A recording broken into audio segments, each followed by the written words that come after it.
시청자 여러분 안녕하십니까? 뉴스 더 개벽입니다. 세계 곳곳에서 발생한 개벽 뉴스를 알려드립니다. 중국에서 인간과 실제로 테니스를 주고받을 수 있는 휴머노이드 로봇이 등장하며 로봇 기술의 새로운 전환점을 보여주고 있습니다. 중국 중앙TV, CCTV에 따르면 로봇 기업 갤봇은 인간과 장시간 랠리를 이어갈 수 있는 휴머노이드 로봇을 개발했습니다. 공개된 영상에서는 로봇이 코트 위를 이동하며 스텝을 밟고 라켓을 휘둘려 공을 받아치는 모습이 확인됐습니다. 단순한 시연을 넘어 실제 경기처럼 공의 낙하 지점을 예측하고 연속적인 랠리를 이어가는 점이 핵심입니다. 해당 로봇은 키 약 1.75m로 사전 입력된 동작이 아닌 딥러닝 기반 학습을 통해 테니스 기술을 습득했습니다. 시속 50km 이상의 공을 0.1초 이내에 인식하고 전신을 활용해 이동과 타격을 동시에 수행할 수 있습니다. 실험에서는 포어핸드 성공률이 90%를 넘었으며 20회 이상의 랠리를 안정적으로 이어가는 성능이 확인됐습니다. 이번 기술의 핵심에는 칭화대와 베이징대 연구진이 개발한 레이턴트 시스템이 적용됐습니다. 이 시스템은 전체 경기를 학습하는 대신 포핸드, 백핸드, 스텝 등 핵심 동작을 분리해 학습한 뒤 이를 조합하는 방식으로 작동합니다. 특히 소형 코트에서 수집된 데이터와 물리 환경을 무작위로 변화시키는 시뮬레이션을 결합해 현실 적응력을 높였습니다. 그 결과 일부 테스트에서는 포어핸드 성공률이 최대 96%까지 도달했습니다. 테니스는 공 속도가 빠르고 접촉 시간이 극히 짧아 로봇 학습이 어려운 종목으로 꼽혀왔습니다. 그러나 이번 연구는 제한된 데이터만으로도 복잡한 인간 동작을 구현할 수 있음을 보여줬다는 점에서 의미가 큽니다. 이는 스포츠뿐 아니라 물류와 제조, 구조 작업 등 다양한 분야로 확장될 가능성을 시사합니다. 한편 중국 광둥성 선전에서는 교통을 지휘하는 휴머노이드 로봇도 실제 도로에 투입됐습니다. 이 로봇은 차량의 정지와 이동을 손동작으로 지시하고 헬멧 미착용이나 정지선 위반 등 교통법규 위반을 인식해 경고하는 기능을 갖추고 있습니다. 향후 음주운전 단속 보조와 사고 대응 등으로 활용될 범위를 확대할 계획입니다. 전문가들은 이번 사례가 단순한 기술 시연을 넘어 인간과 동일한 환경에서 복잡한 판단과 물리적 행동을 동시에 수행하는 실전형 AI 로봇 시대의 시작을 보여주는 신호라고 평가하고 있습니다. 나이가 들수록 세포 안에 쌓이는 특정 RNA가 단순한 노화의 흔적이 아니라 실제로 노화를 밀어붙이는 원인일 수 있다는 연구 결과가 나왔습니다. 국내 연구진은 이 물질을 제거하는 효소가 수명 연장과 건강한 노화에 핵심적인 역할을 한다는 점을 밝혀내며 노화 연구의 새로운 방향을 제시했습니다. 카이스트 생명과학과 이승재 교수 연구팀은 원형 RNA를 분해하는 효소인 RNase-K가 노화를 늦추고 수명을 늘리는 데 중요한 기능을 한다고 발표했습니다. 원형 RNA는 일반적인 선형 RNA와 달리 고리 형태를 띠고 있어 구조적으로 매우 안정적입니다. 이 때문에 쉽게 분해되지 않고 세포 안에 오래 남으며 나이가 들수록 점점 더 많이 축적되는 특징을 보입니다. 그동안 과학계에서는 이 원형 RNA를 노화가 진행되고 있다는 표시 정도로 보는 시각이 강했습니다. 그러나 이번 연구는 한 걸음 더 나아가 원형 RNA 자체가 노화를 촉진하는 실질적 요인이 될 수 있음을 보여줬습니다. 다시 말해 노화의 결과가 아니라 노화를 악화시키는 원인일 가능성이 확인된 것입니다. 연구팀은 노화 연구에 자주 사용되는 예쁜 꼬마 선충을 대상으로 RNase-K의 기능을 다시 분석했습니다. 그 결과 나이가 들수록 RNase-K의 양은 줄어들고 그에 따라 세포 안에는 원형 RNA가 과도하게 쌓였습니다. 반대로 RNase-K를 인위적으로 늘리자 원형 RNA 축적이 억제됐고 실험 개체의 수명도 뚜렷하게 늘어났습니다. 이는 세포가 원형 RNA를 얼마나 잘 처리하느냐가 노화 속도를 좌우할 수 있음을 시사합니다. 연구팀은 또 원형 RNA가 쌓이면 세포 내부에서 이른바 스트레스 과립이라는 덩어리를 형성해 세포 기능을 떨어뜨린다는 점도 확인했습니다. RNase-K는 이런 비정상적인 응집을 억제해 세포 항상성을 유지하는 데 기여했습니다.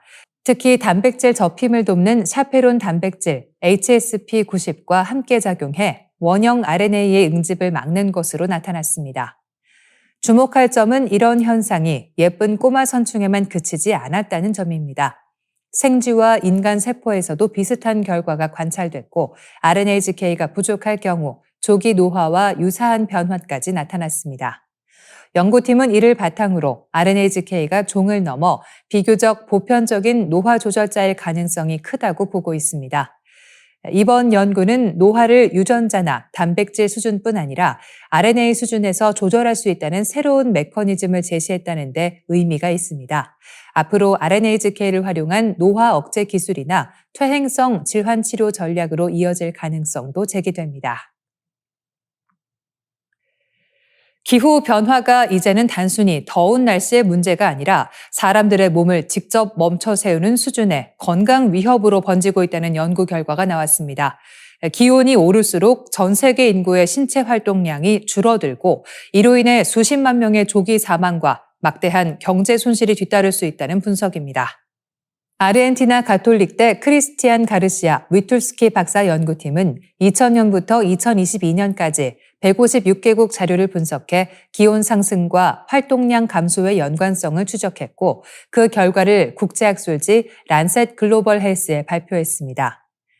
연구에 따르면 월 평균 기온이 27.8도를 넘는 달이 한 달 더 늘어날 때마다 세계적으로 권장 신체 활동량을 채우지 못하는 인구 비율이 평균 1.44%포인트 증가했습니다. 특히 냉방시설과 그늘, 공공인프라가 부족한 저소득, 중소득 국가에서는 그 증가폭이 1.85%포인트로 더 크게 나타났습니다. 연구팀은 이 현상을 단순한 게으름이나 선택의 문제가 아니라 폭염이 만든 비자발적 위축으로 봤습니다. 기온이 높아지면 인체는 체온을 낮추기 위해 혈액을 피부 쪽으로 보내게 되는데 이 과정에서 운동에 필요한 산소 공급이 줄어 심혈관계 부담이 커진다는 것입니다. 결국 사람은 생존을 위해 본능적으로 움직임을 줄이게 됩니다. 문제는 이런 현상이 건강 불평등과도 연결된다는 점입니다. 고소득 국가는 실내 냉방과 대체 운동 공간을 활용할 수 있지만 그렇지 못한 지역은 폭염 속 야외 활동 외에 선택지가 거의 없습니다. 실제로 2023년 전 세계 인구는 1990년대보다 28% 늘어난 연평균 1512시간 동안 운동 중 위험한 열 스트레스에 노출된 것으로 분석됐습니다. 이 추세가 이어지면 2050년에는 활동량 부족 인구가 지금보다 최대 1.75%포인트 더 늘고 중앙아메리카와 동남아시아 일부 지역은 사실상 활동 불능지대에 가까워질 수 있다는 경고도 나왔습니다. 그 결과 매년 47만 명에서 70만 명의 추가 조기 사망자가 발생하고 생산성 저하에 따른 경제 손실도 연간 최대 36억 8천만 달러, 우리 돈 약 4조 9천억 원에 이를 것으로 전망됐습니다. 연구팀은 탄소 배출 감축과 함께 도시 열섬 완화, 냉방 가능한 공공운동시설 확충 같은 대응이 시급하다고 강조했습니다. 인류의 핵심 인지 능력인 집중력이 디지털 환경 속에서 급격히 약화되고 있다는 경고가 제기됐습니다. 세계적 베스트셀러 도둑맞은 집중력의 저자 요한 하리는 스마트폰과 알고리즘 중심의 환경이 인간의 주의력을 체계적으로 잠식하고 있다고 진단했습니다. 그는 인류의 슈퍼파워인 집중력을 스마트폰과 알고리즘에 빼앗기며 독서는 이제 소수의 취미 활동이 됐습니다라며 경고했습니다. 하리는 실리콘밸리 내부에서도 이러한 문제를 인식하고 있다고 밝혔습니다. 구글에서 검색, 광고 업무를 담당했던 제임스 윌리엄스 박사는 한 연설에서 우리가 만든 세상에 살고 싶은 사람이 있느냐라고 물었지만 아무도 손을 들지 않았다고 전했습니다. 이는 기술 설계자들조차 현재의 디지털 환경이 인간에게 해롭다는 점을 인지하고 있음을 보여주는 사례로 해석됩니다. 문제의 핵심은 주의력 경제 구조에 있습니다. 소셜미디어와 플랫폼 기업들은 사용자의 감정과 행동 패턴을 인공지능으로 분석해 더 오래 화면에 머물도록 유도합니다.